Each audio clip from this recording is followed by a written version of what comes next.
Hi everyone, and welcome back to my vlog. It's been such a long time. Now I'll be back with a new content, which is the Korean government scholarship.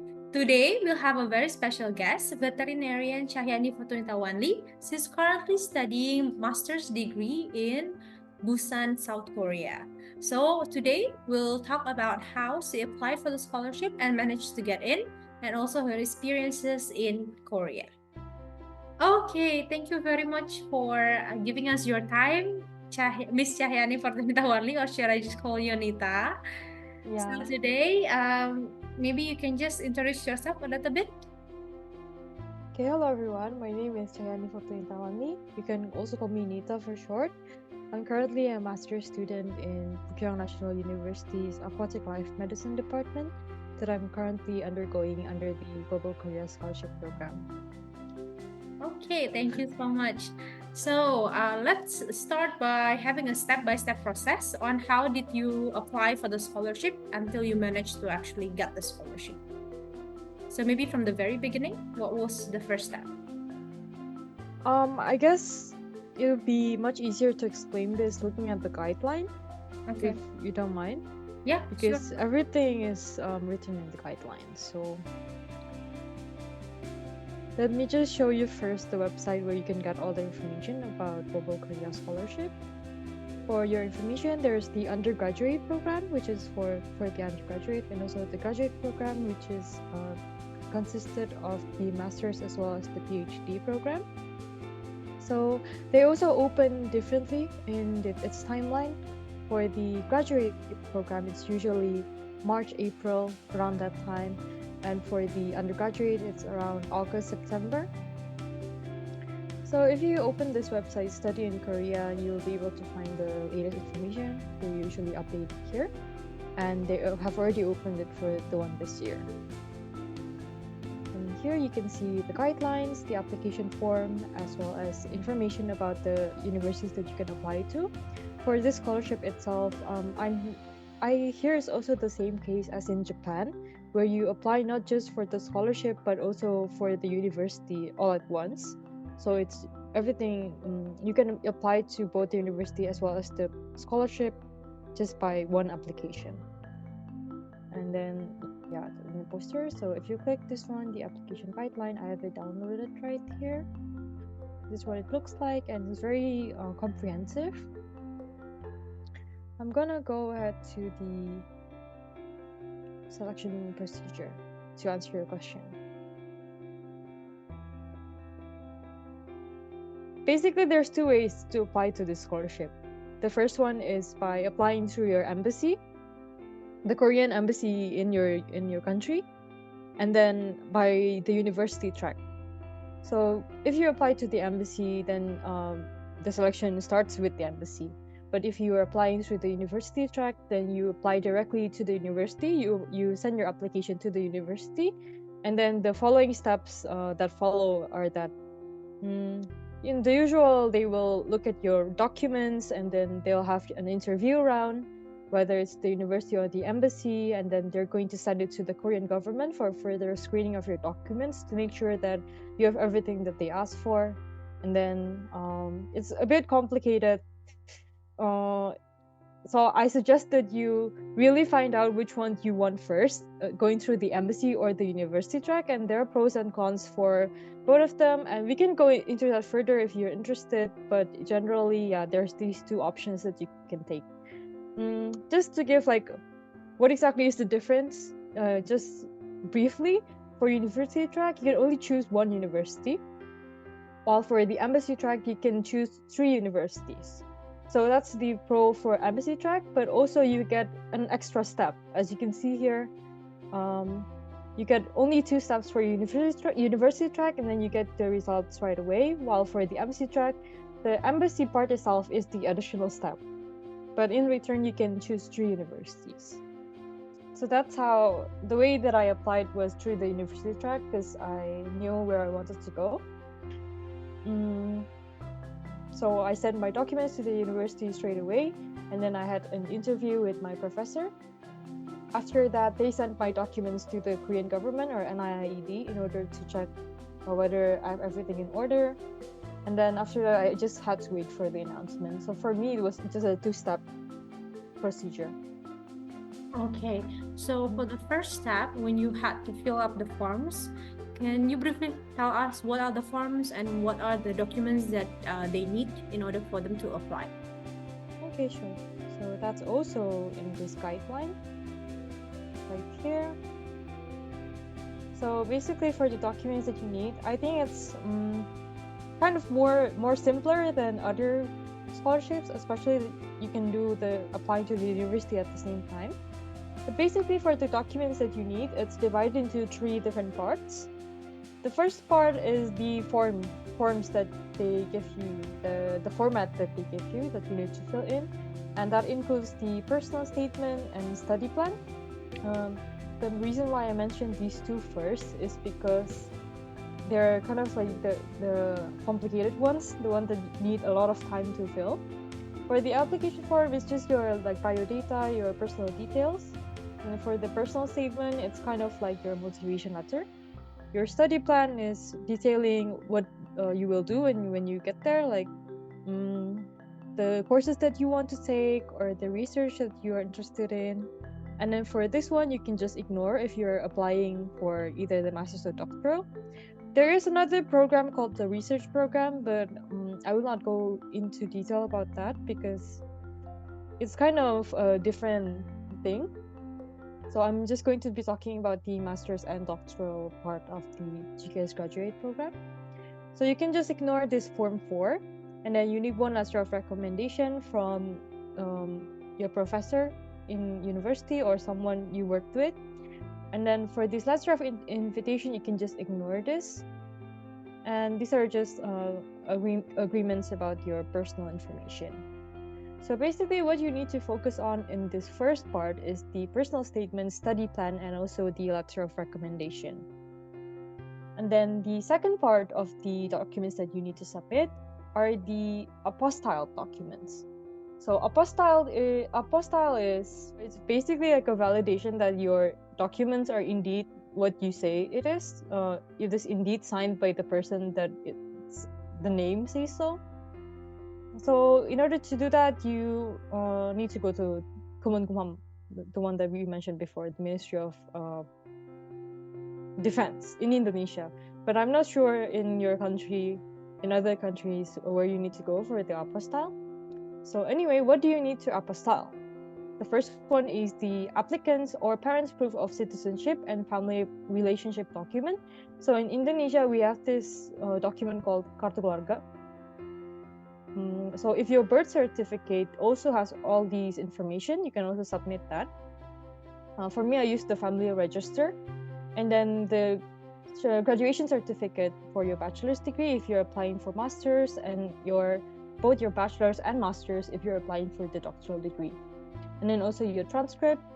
So in total, if you're applying for master's, you need to apostille your either your birth certificate or your family register, and then your graduation certificate as well as your degree transcript. But if you're applying for doctorals, then you need an additional master's graduation certificate and transcript, all apostille. And then for the others, if it's applicable to you, then you can submit these if you're an overseas Korean, or if you're in this, if you're categorized in this. But if you are not, if you're just the average citizen and has nothing to do with Korea, then you can just ignore all the others. And then for the other documents which are optional, it says that it's optional, but I think that most of the participants are probably going to submit these. So you will get an upper hand if you can submit it as well, or maybe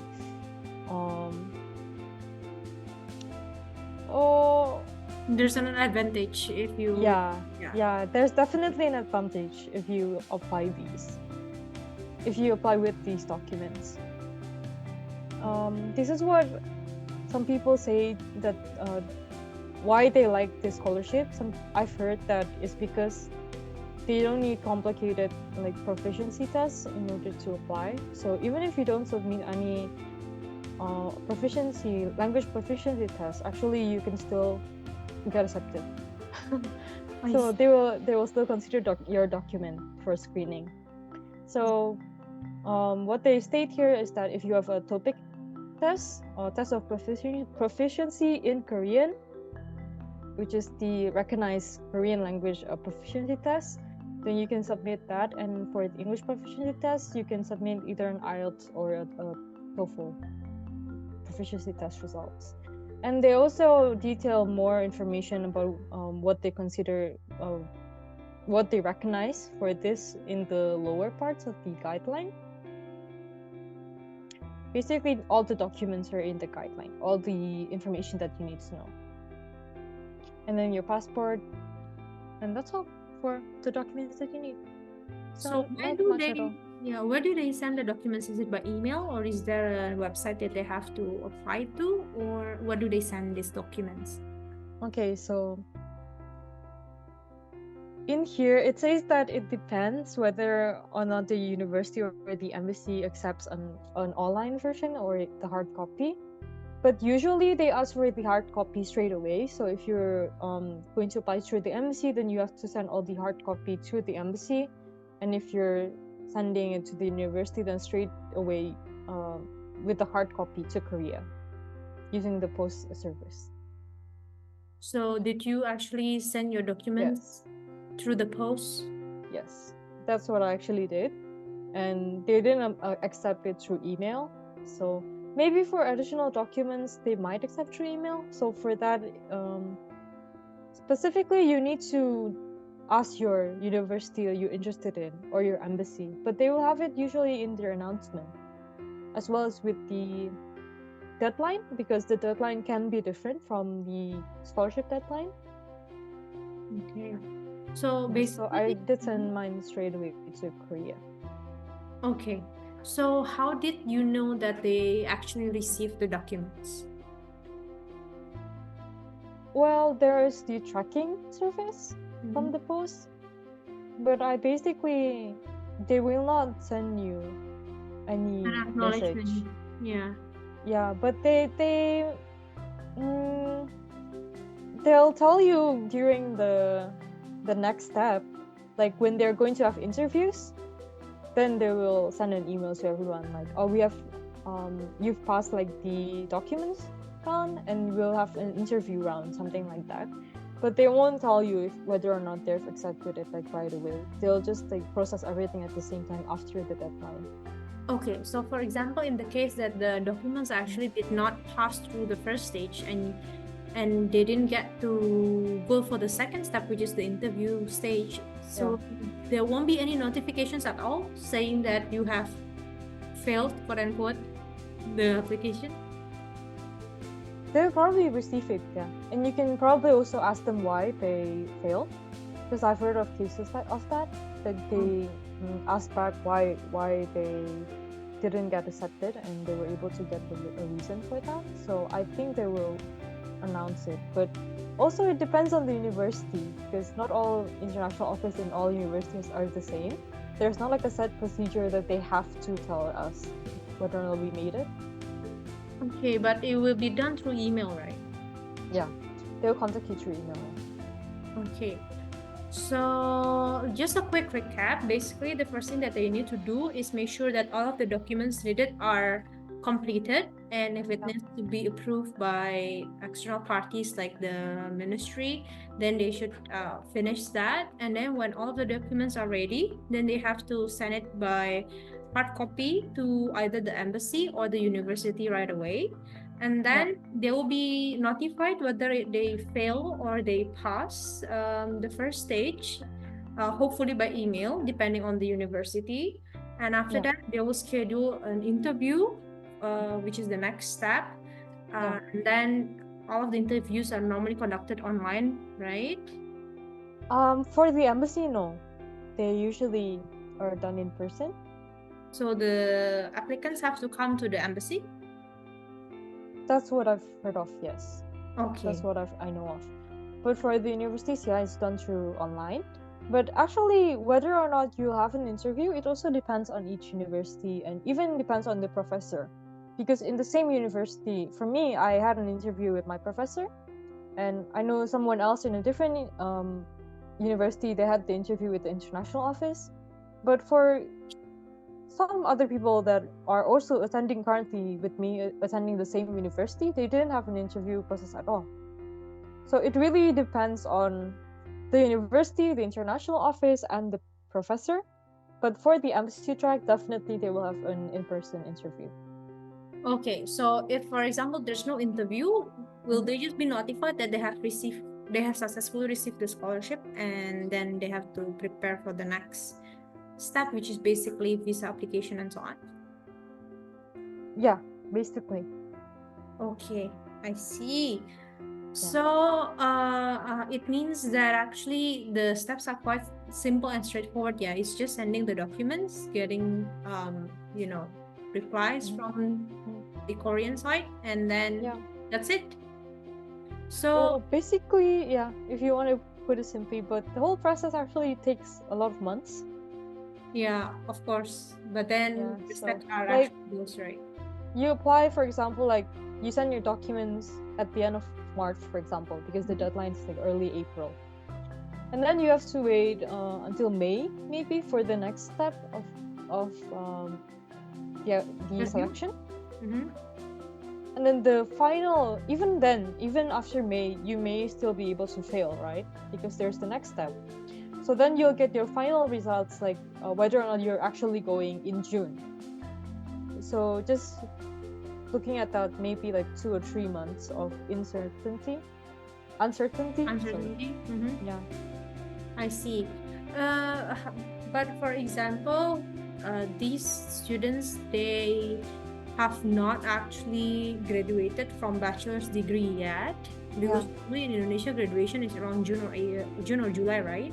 So it means that in order for them to apply for the scholarship, they have to wait until the next year March. Am I right?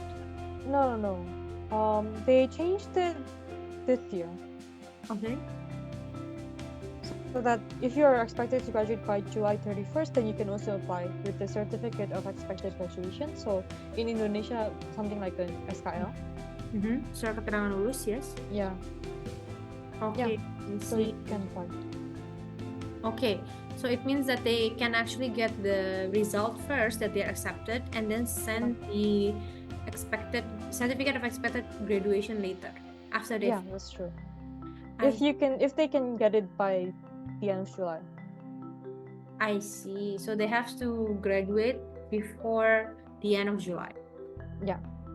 Okay, I see. Oh, sorry. It means that the certificate of expected graduation should be submitted together with the application in probably March or April. However, they will wait for the actual graduation certificate before 31st of July. Yeah. So, okay. Yeah. Okay. That's right. I see. I think that's very important.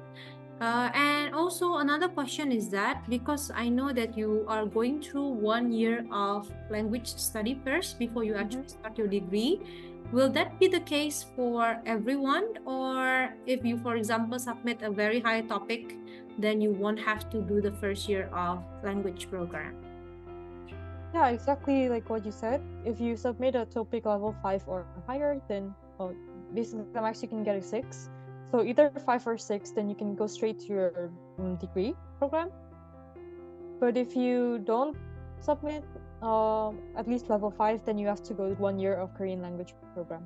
Which can be different from the university that you're applying to, right? I mean, the university where you take your language program might be different with the university that you are taking your master's or your PhD, right? That was the case 2 years ago, but they changed the rules, so now you're taking it in the university where you're taking your program. I see. And only in the exception that they don't have a Korean language program, then you have to take it somewhere else. Okay, but will you have to use Korean during your degree, or will the classes be conducted in English? So that would depend on the department you're applying to. So in the documents that they provide, they have the university information. And if you open this file, you'll be able to see whether or not the department's classes are conducted in English or Korean. So it will say Korean or Korean English, or 100% English or 100% Korean. Okay, We so can it try depends. opening it up if you Yeah, want to see sure. how it's like. Okay. So there's a possibility that they actually have to take the degree in full Korean. Exactly, yeah. Okay, depends on the program. How about yours? For me, it was half-half, so it says Korean English, and I'm able to do like my research and my presentations in English, but the language that they use to conduct the class, it's in Korean. Basically, exactly what they say, like 50% Korean, 50% English. I see. Most of them, though, if they save it's half-half, then it will be like 80% Korean. I see. Okay. So while waiting for that file to be pulled, so how about the benefits that you're getting if you actually get accepted? All right. Yeah. Yeah. You get full tuition paid and also your monthly fee for your Living costs. living costs, your living costs. And And then usually they used to have like a lot of different benefits, but now they've compiled it into one so that we get a higher living cost. So they've increased the living cost to 1,300,000 from 1 million, just from 1 million, by compiling all those different, like, they used to have a topic proficiency fund. Like if you get higher score of topic, they used to have funding for research, but it wasn't that much actually. And then they compiled all of those little things into the living costs. So now, for starting from this year, they have higher living costs than before. So you will also get your return flight tickets. So for the basically, first time that you fly to Korea and the last time that you come back yeah, from Korea. yeah. So Okay. basically, 3 of those, just the whole tuition, and then the living costs, as well as the flight back and forth. Okay. And for 1,300,000. Sorry. Korean one, yeah. Yeah, that is how much in Indonesian rupiah? Indonesian rupiah is about like around 12 million. Around 12 million. Are you sure? Isn't it supposed to be 15 million because it's 1.3? Actually, I'm not sure, but I will check it out right now. But then this 1.3 million Korean won, is it actually enough to live in a month?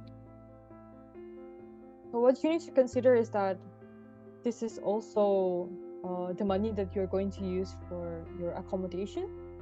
So for the first year, you are definitely going to be living in the dormitory. And the dormitory price also differs in each university. And the living cost, it differs also in each city, with Seoul being the highest. So if you are living in Seoul, then to be honest, it's quite difficult. It's quite tight. It's quite tight. But if you're living outside of Seoul, I think it's more than enough. But you have to pay for the accommodation. We have to pay from our living costs. But actually, I haven't really felt yet the 1,300,000, the amount of money, because we are still in the 100th right now. They're gonna change it starting from next month in March. So I think it should be more than enough once the money is increased. But then with the 1 million that you have now, it's actually not enough.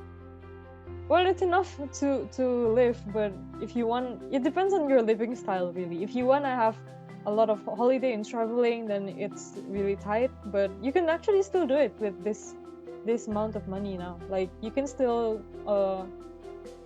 travel too, because actually a lot of the tourist attractions in Korea are actually free. So I'm not complaining. Okay. It's good. It's just kind of tight if you want to save a lot of money.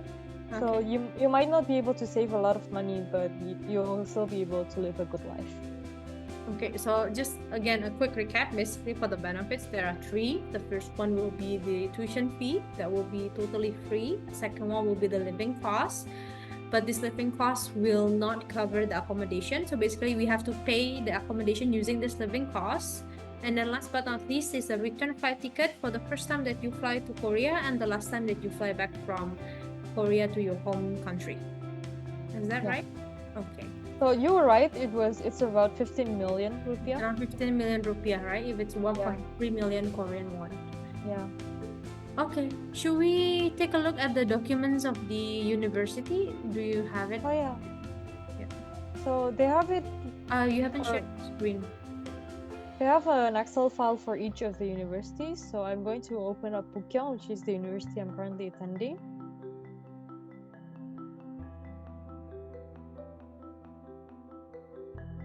So basically, they So can only apply to the universities listed on the list, right? yeah, exactly.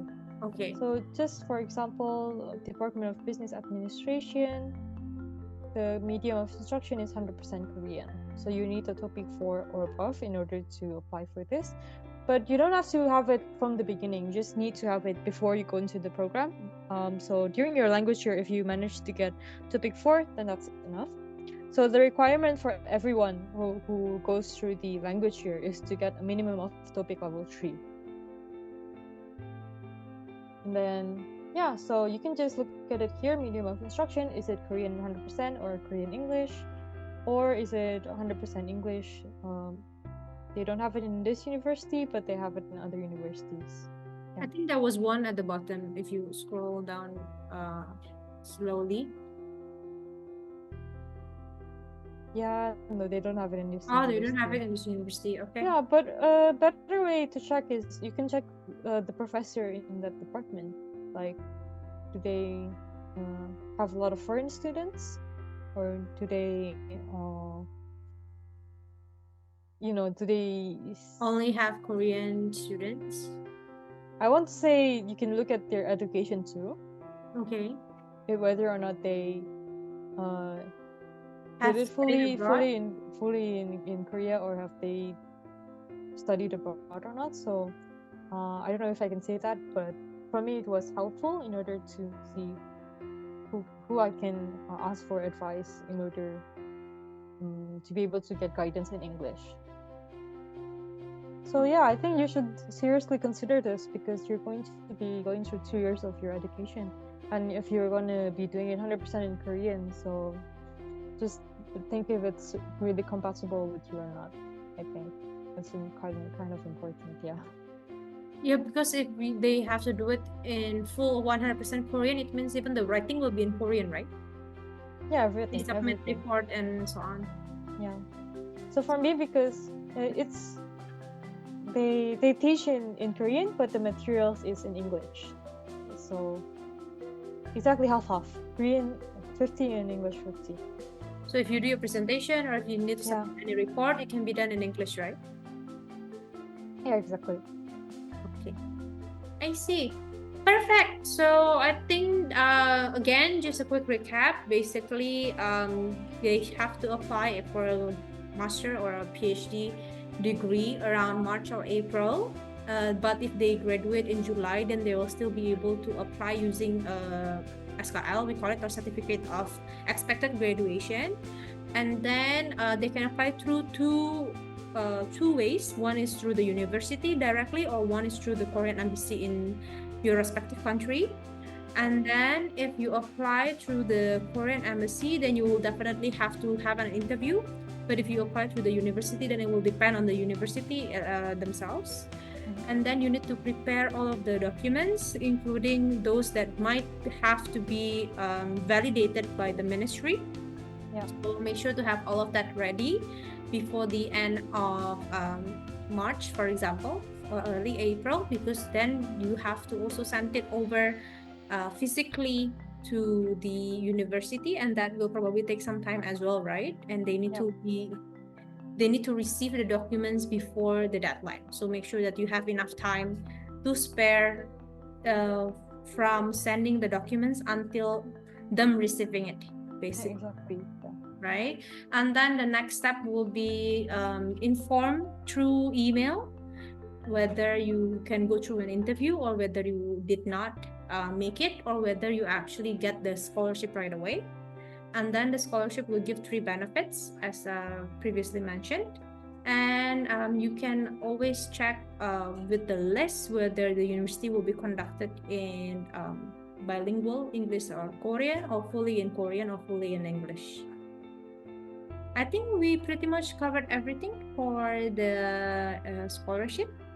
So thank you very much, Anita, for sharing today. Hopefully, it can help a lot of people who wants to apply, and hopefully, they also get a chance to see you in person, probably in Korea, in the next coming few months if they're applying this year, and or might as well be next year. And I think you will still be there next year, right?